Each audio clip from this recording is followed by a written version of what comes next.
ዓለም የሚፈረድበት ጊዜ አሁን ነው። የዚህ ዓለም ገዢ አሁን ወደ ውጭ ይጣላል። እኔ ግን ከምድር ከፍ ከፍ ባልኩ ጊዜ ሰውን ሁሉ ወደ ራሴ እስባለሁ። እንጸልያለን። አባት እግዚአብሔር ሆይ በኢየሱስ ስም እናመሰግንሃለን። አንተ መልካም አባት ነህ። ስምህ የተባረከ ይሁን። አንተ ወደ ላይ ከፍ ስትል ብዙዎቻችንን ሳብክ። እጅግ አድርገን እናከብርሃለን። ከፍ ያልክበትን ሚስጥር ለመካፈል ዛሬ እዚህ ያለን መገለጥህ እንዲያገኘን በኢየሱስ ስም እንጸልያለን። የመሰቀልህ ዓላማና ትርጉም ጌታ ሆይ በሕይወታችን ላይ እንዲበራልን ዛሬ በክርስቶስ ኢየሱስ ስም እንጸልያለን። መንፈስ ቅዱስ ጊዜውን ተረከብ። በሁሉ አንተ ክበር። በጌታ በኢየሱስ ስም አሜን። የማነሳላችሁ ቃል አንድ ቃል ነው። የጌታ ኢየሱስ ክርስቶስ እራት የአዋጅ እራት ነው። የአዋጅ እራት ነው። በጌታ በኢየሱስ ክርስቶስ እራት ውስጥ ጌታ ኢየሱስ ክርስቶስ ሊያደርግ የፈለገው ትልቁና ዋነኛው ነገር እንዲታወጅ የፈለገውን ነገር ሐዋርያው ጳውሎስ በትክክል አስቀምጦልናል። በአንደኛ ቆሮንቶስ ምዕራፍ 11 ቁጥር 26 ላይ ይህ የእግዚአብሔር ቃል እንደዚህ ይነበባል። አንደኛ ቆሮንቶስ ምዕራፍ 11 ቁጥር 26 ላይ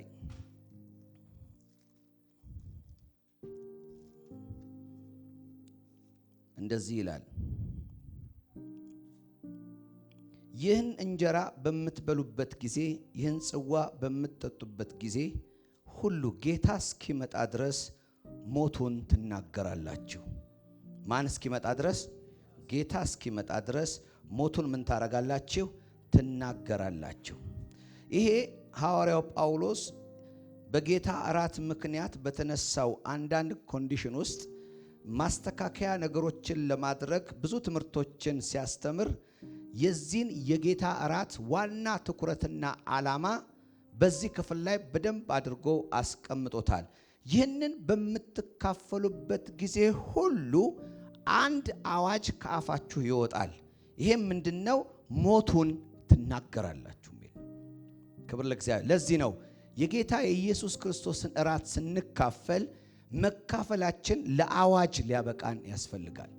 የምንካፈለው ዛሬ አንድ ነገር እንዲደረግልን ሳይሆን በተደረገልን ነገር ላይ ቆመን ምን እንድንል ነው? እንድናውጅ ነው። ክብር ለእግዚአብሔር ይሁን።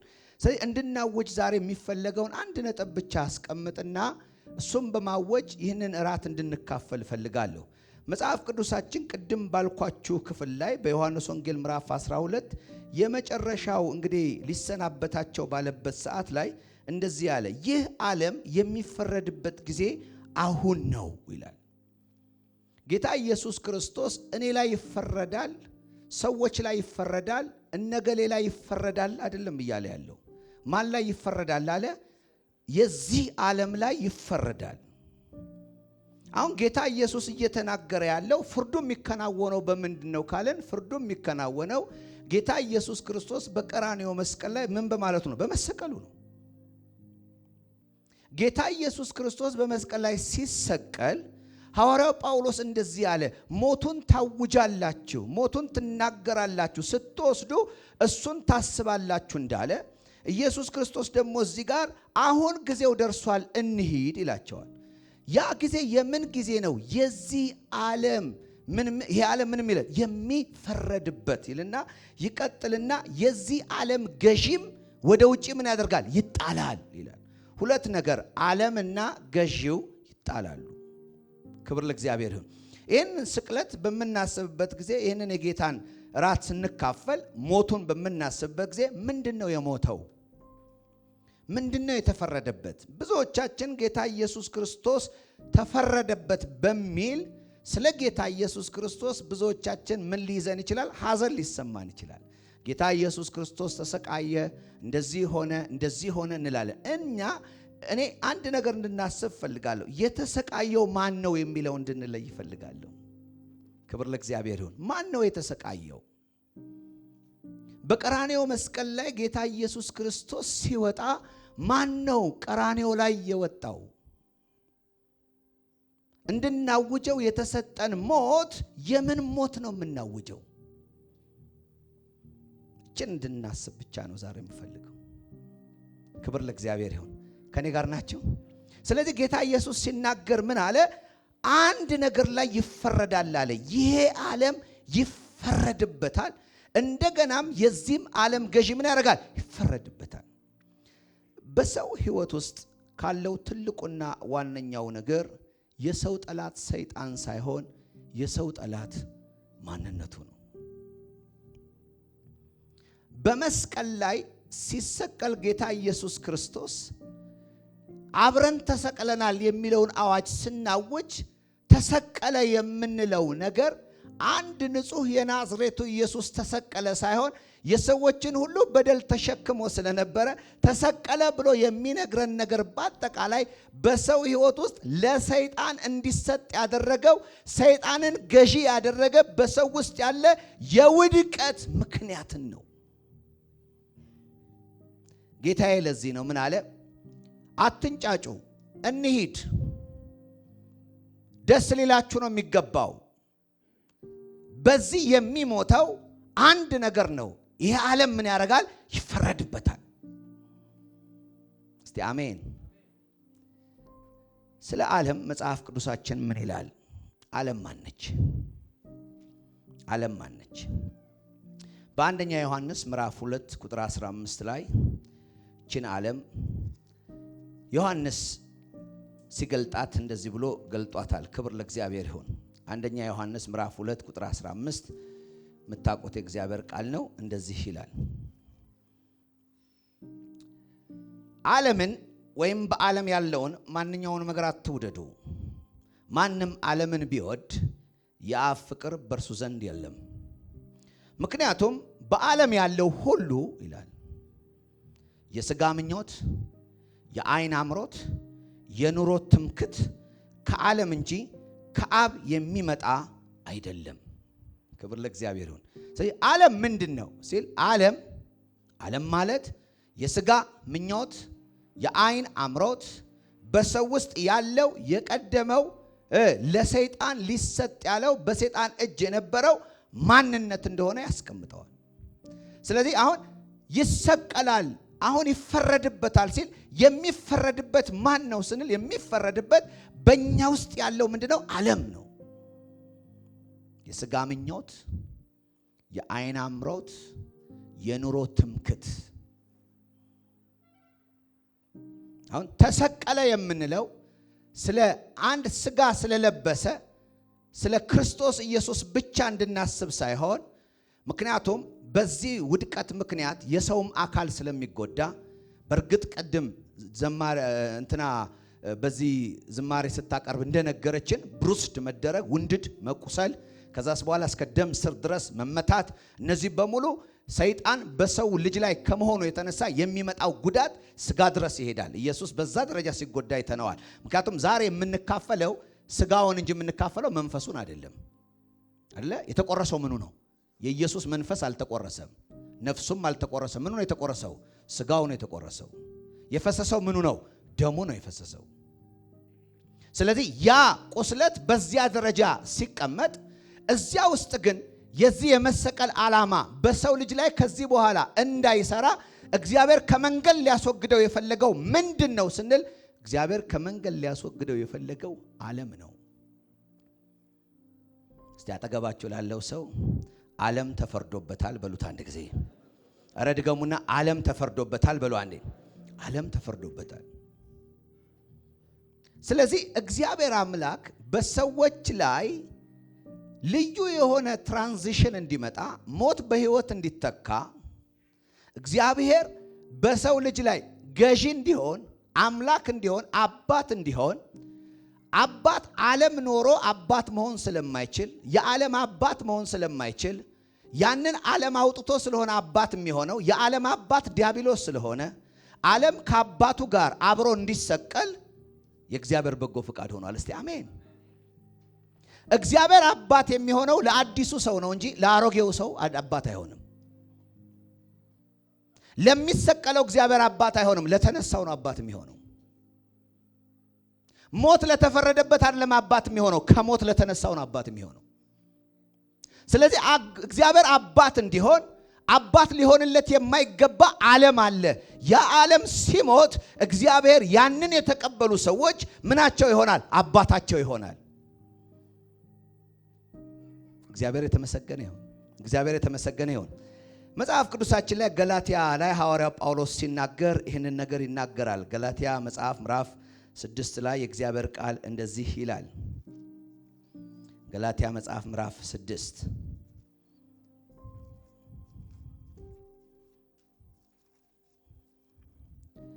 6:14 ሐዋርያው እንደዚህ አለ። ነገር ግን ዓለም ለእኔ ከተሰቀለበት እኔም ለዓለም ከተሰቀልኩበት ከጌታችን ከኢየሱስ ክርስቶስ መስቀል በቀር ሌላ ትምክህት ከኔ የራቀ ይሁን። ሐዋርያው ጳውሎስ ሲናገር ማን ተሰቀለ ነው የሚለው? ዓለም ይላል። እኔ አዲስ የተነሳሁት እኔና እኔን የማይመስለው የትናንትናው ዓለም በመስቀል ላይ በተሰራው ሥራ ልዩነት ተፈጥሯል አለ። አሁን እኔ ለዓለም ልሆን ዓለምም ለኔ ልትሆን አትችልም። ልዩነትን የሚያመጣ አንድ የመስቀል ሥራ ምን ብሏል? ተከናውኗል። ስለዚህ ሐዋርያው ጳውሎስ እንደ ጠላት አድርጎ የሚመለከተው ዓለም ይላል። እዚህ ጋር ስንመለከተው ይሄ ዓለምን ሲገልጠው ብዙዎች በዚህ የወንጌል እውነት ውስጥ ሐሳባቸውን ቀይረው በክርስቶስ ኢየሱስ ብቻ ያለውን ጽድቅ በስጋቸው ለመመካት ሲሉ እንዲገረዙ ሰዎችን ያስገድዱ ስለነበረ ብዙዎች በስጋቸው ትምክህት ይፈልጋሉ። ስለዚህ የራሳቸውን ባህል የራሳቸውን ማንነት ማንሳት ይፈልጋሉ። አይ ስጋዊነት እሱ ነው። ሰዎች በገንዘባቸው ሊመኩ ሲፈልጉ፣ በእውቀታቸው ሊመኩ ሲፈልጉ፣ ባላቸው ጸጋ ስጦታ ሊመኩ ሲፈልጉ፣ በተለያየ ነገር ሰዎች ሊወጡ ሲፈልጉ እግዚአብሔር አምላክ ያንን ምን ይለዋል? ዓለም ይለዋል። ስለዚህ ሐዋርያው ጳውሎስ እኔ ይላል የሚጠቅመውን አዲስ ፍጥረት መሆንን ይዣለሁ። ምክንያቱም የሚጠቅመው እሱ እንጂ መገረዝ አለመገረዝ አይጠቅምም። አንዳንዶች ይሄንን የፈለጉት ለአንድ ነገር ሲሉ ነው አለ። ምን? እንዳይሰደዱ ሲሉ ነው አለ። እንዳይሰደዱ ከፈለጉ ዓለም እንድታሞካሻቸው ፈልገዋል፣ እንድታነግሳቸው ፈልገዋል፣ እንድትሾማቸው ፈልገዋል፣ ሊጨበጨብላቸው ፈልገዋል። ስለዚህ መጨብጨቡን ስለፈለጉ የወንጌልን እውነት ምን አደረጉት? ሸቀጡት። እኔ ግን አለ አንድ መርህ አለኝ። ጌታ ኢየሱስ በተሰቀለበት ጊዜ ዓለም ስለተሰቀለ ይላል። ስለሆነ የዓለም ኮንሰፕት ካለ በዛ ኮንሰፕት ውስጥ ይሰራል። ለዚህ ነው ቤተክርስቲያን ውስጥ መለያየት ሲኖር ሰይጣን ይሰራል። ቤተክርስቲያን ውስጥ አድመኝነት ሲኖር ሰይጣን ይሰራል። ዛሬ ቤተክርስቲያን የምትሰቃየው ሰይጣን ብርቱ ስለሆነ ሳይሆን የተሰቀለውን ዓለም ማወጅ ስላልቻለን ነው። ዓለም እንደተሰቀለ ካወቀን ዓለማዊነት በቤተ ክርስቲያኑ ሰብስታንስ እንዳያገኝ እየሟሸሸ እንዲሄድ ሁልጊዜ እናደርግ ዘንድ ይህን እንድናወጅ የእግዚአብሔር ቃል ይናገራል። አሜን። ለዚህ ነው ሐዋርያው ጳውሎስ ምን ይላል? ሞታችኋል ይላችኋል። ምን ብላችኋል? ሞታችኋል። ሕይወታችሁ ከክርስቶስ ጋር ተሰውሯል። እሱ ሲገለጥ በክብር ያኔ ምን ትላላችሁ? ትገለጣላችሁ።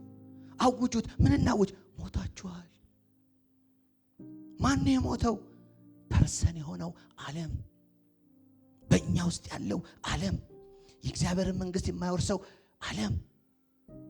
ስለዚህ እግዚአብሔር አምላክ በመዳን የኛን ህይወት ቢቤዠውም በአእምሯችን ላይ ያለው ግን አስተሳሰብ ዛሬም በቤተ ክርስቲያን ውስጥ በሞቱ ምክንያት የምንለቅነው ሆኖ ዛሬ የምንዋጋው ዲያብሎስ ሳይሆን የምንዋጋው የዓለምን አስተሳሰብ ነው። ለዚህ ነው መጽሐፍ ቅዱሳችን ላይ ስለ ቅድስናም ሲያስተምር አንድ ነገር እንድናስብ ነው የሚናገረው። ሞቻለሁ በል ይላል። ሞተሃል፣ ከክርስቶስ ጋር በሌላ ማንነት ተነስተሃል። ስለዚህ ዲያብሎስ አይገዛህም፣ የእሱ አመለካከት አንተ ጋር አይሰራም። ስለዚህ ምን አርግ? አቮይድ አርግ፣ አስብ፣ አውጅ። ዓለም እንደተሰቀለ አውጅ ይላል። ክብር ለእግዚአብሔር ይሁን። ለዚህ ነው ሐዋርያው ጳውሎስ እንደዚህ ብሎ ይናገራል። በምትሰበሰቡበት ጊዜ የምትበሉት የጌታ ራት አይደለም ይላል። እነሱ ነው ይላሉ፣ እሱ አይደለም። ለምንድን ነው ያልሆነው? የጌታ ራት እኮ የሚደረገው ዓለም ተሰቀለ ተብሎ ነው። ዓለም ተሰቀለ ተብሎ እንዲህ ከተበላ፣ ዓለም ደግሞ በመካከላችን በልዩነት ከሰራ የተሰቀለው ማዕድ ስለምን አዋጅ ነው የሚታወጀው? ግልጽ ነው። ስለምንድን ነው? ስለዚህ እንዲህ ይላቸዋል፣ እናንተ እኮ አላችሁ እንጂ የጌታ እራት፣ እኔ ግን የጌታ እራት አልለውም ይላል። ለምን አልለውም? በመካከላችሁ ያቀፋችሁት ዓለማዊነት ኖሮ ይህንን ስትካፈሉ ይሄ ሞት ምን ማለት እንደሆነ አልገባችሁም። ለካ ይህንን ስናውጅ የዓለምን ሞት ነው የምናውጀው። የሰማችሁኝ ነው? እስቲ ዓለም ሞታለች በሉ አንዴ። እስቲ ዓለም ሞታለች በሉ አንዴ። ዓለም ሞታለች። ስለዚህ እንዲህ አላቸው ሐዋርያው ጳውሎስ በጣም እንግዲህ አላቸው፣ በምትበሉበት ጊዜ አንዱ ሌላውን ሳይጠብቅ ምግቡን ይበላል አለ። አትጠባበቁም አለ። አትዋደዱም አለ። አትተያዩም አለ። የጎደለውን ሰው አታዩትም አለ። ከሞላው ጋር ትቧደናላችሁ አለ። ክፍተት አታዩም አለ። ለእናንተ ወንድማችሁ ምንም አይደለም፣ እህታችሁ ምንም አይደለችም። ከዚያ ደግሞ ትበላላችሁ አለ። ዓለምን አቅፋችሁ የዓለምን ሞት እንዴት ታወጃላችሁ? ይሄ እኮ የሚታወጀው ያ እንዳይሰራ ተብሎ ነው። ክብር ለእግዚአብሔር ይሁን። ስለዚህ እንዲህ አለ፣ በምትበሉበት ጊዜ አንዱ ሌላውን ሳይጠብቅ ምግቡን ይበላል። አንዱ እየተራበ ሌላው ይሰክራል። ሌላው እየተራበ አንዱ ምን ያደርጋል? አንዱ ይበትናል፣ አንዱ ግን የለውም። እየሰማችሁ ነው? ዓለማዊነት ከሞተ፣ ስጋ ከሞተ፣ ስጋ ከተሰቀለ እንዲህ ብጥስጥስ ብሎ ነኒፋይ ሆኖ አይደለ በህይወት ሳይኖር ቀርቶ ይሄን እንኳን ስትበሉት ምን ነው የምትበሉት? ከጌታ ጋር አሶሴት አድርገን ስጋው ተቆረሰ ደሙ ፈሰሰ እንልቆ አሁን ኢየሱስ የለም። ብጥስጥስ ብሎ የሚበላ ሆኗል፣ ሞቷል ማለት ነው። ምስክር ናችሁ ሲለን ምስክር ነው። ለምሳሌ በግ ቤታችሁ ታርዶ ከበላችሁት በኋላ ጎረቤት መጥቶ በጉ የት አለ ቢል ማረጋገጫው ምንድነው? በልቼዋለሁ ነው አይደል እንዴ? ተበልቷል፣ ተሰቅሏል። ዓለም ሰብስታንስ አግኝታ በቤተ ክርስቲያን ውስጥ ልትሰራ አትችልም። ተበጣጥሳለች፣ ተቆራርጣለች፣ ሞታለች። ዳግመኛ አትመጣም። ስለዚህ በሐሳባችን ላይ ያለውን ዓለማዊነት ለማስወገድ ልናውጀው የሚገባ አንድ ነገር ቢኖር ስለ ኢየሱስ ክርስቶስ መሞት ሳይሆን ስለ ዓለም ሞት ማወጅ አለብን። እንደዚህ ይላል፣ ለመሆኑ የምትበሉበት ቤት የላችሁም ወይም የምትጠጡበት ቤት የላችሁም? ቤተ ክርስቲያንን በመናቅ ምንም የሌላቸውን ታሳፍራላችሁ። እንግዲህ ምን ልበላችሁ? በዚህ ነገር ላመስግናቸው። የጌታ እራት እየተካፈሉ ነው። በጣም ምርጥ ነው። በወር አንድ ጊዜ ያደርጋሉ። በጣም ተሰብስበው ሲያምሩ ያዘጋጁት ቴብል እንዴት ደስ ይላል። ህብስቱ እንዴት ደስ ይላል። የቀዱት ነገር እንዴት ደስ ይላል። የዘመሩት መዝሙር እንዴት ደስ ይላል። ዶንት ወሪ፣ ይሄ በጣም ሴሬሞኒ ነው። እርሳው። ለምን ውሃ ቀድታ አትጠጣም? ለምን ሌላ ነገር አታረግም? ምንም ሰብስታንስ አይደለም። ይህ የምታደርገው ነገር የቆረስከው ግን ስጋው ተቆረሰ፣ ዓለም ተቆረሰ ነው። የቀዳኸው ግን ሁለተኛ ማይኖር ህይወት ነው። የቀዳኸው ተመልሶ የማይገጠም ነገር ነው። ሰብስታንስ የማይኖረው ነገር ነው። ምልክቱ እሱ ነው። ኤምብለም የሚያደርገው እሱ ነው። እሱ ከሆነ አንድ ነገር እኛ ጋር መምጣት አለበት። ስለሞተ የሞቱ ሐሳብ በእኛ ውስጥ እንዲሰራ ማድረግ አያስፈልግም። ይህንን ካለ በኋላ ነው እንግዲህ መጽሐፍ ቅዱሳችን ላይ እንደሚናገረው እንግዲያውስ አለ ከጌታ ከኢየሱስ የተቀበልኩትን ለእናንተ አስተላልፍ ያለው። የዛን ቀን እንጀራውን አንስቶ ከባረከ በኋላ ቆርሶ ሰጣቸው። ይህ ስለ እናንተ የሚሆን ስጋዬ ነው አላቸው። ይህ ስለ እናንተ የሚሆን ምንድን ነው? ስጋዬ ነው። እስቲ ስጋ ተሰቀለ በሉ አንዴ።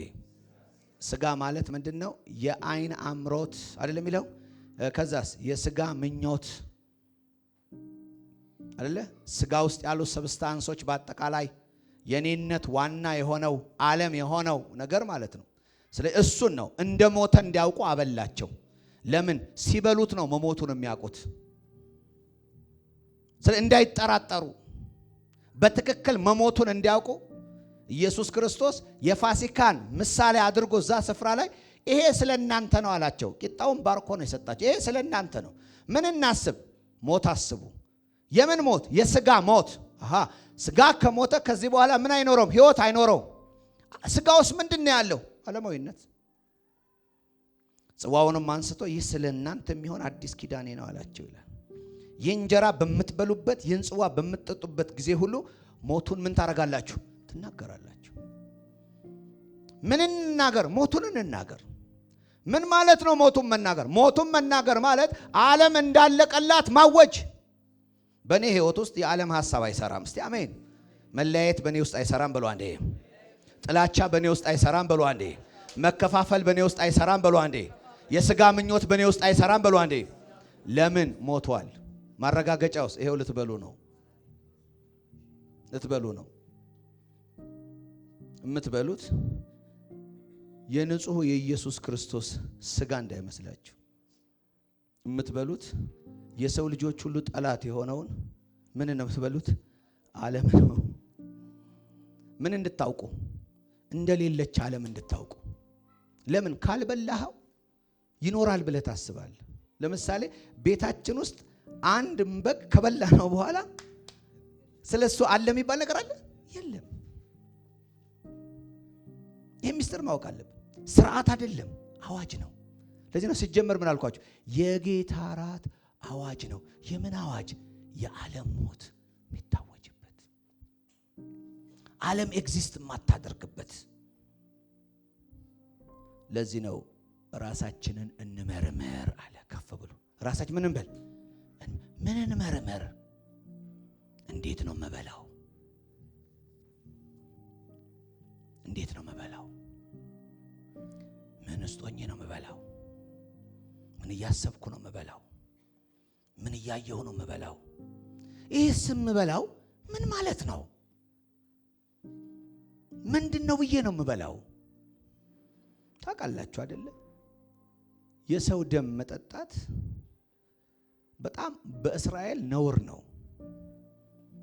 ደቀ መዛሙርት የተሰናከሉትም በሱ ነው። እንዴት ስጋውን እንድንበላ ይሰጠናል አሉ። እውነተኛ ስጋውን የሚሰጣቸው መስሏቸው ነው። ግን የተበላ ኢየሱስ ስጋ የለም አለ እንዴ? ማን ነው ስጋውን የበላ? ጴጥሮስ ነው? አልበሉም። የበሉት ምኑን ነው? በክርስቶስ ኢየሱስ ሞት አማካኝነት የሱን ሞት ማረጋገጫ የተባረከውን የፋሲካ ምሳሌ በሉ። ምን ለማወጅ? ዓለም አልቆላታል ለማለት ነው። ዛሬ አዋጅ አለን። ዓለም አብቅቶላታል። እጆቻችሁን ከፍ አድርጉ። ክብር ለእግዚአብሔር ይሁን። በእናንተ ህይወት ውስጥ ያለ ዛሬ ይህንን ስንካፈል በምናውጀው ሞት ውስጥ ለመለያየት፣ ለመከፋፋት፣ ለመሳደድ የሆነ የጥላቻ የትኛውም ግድግዳ በጌታ በኢየሱስ ስም ይፈርሳል።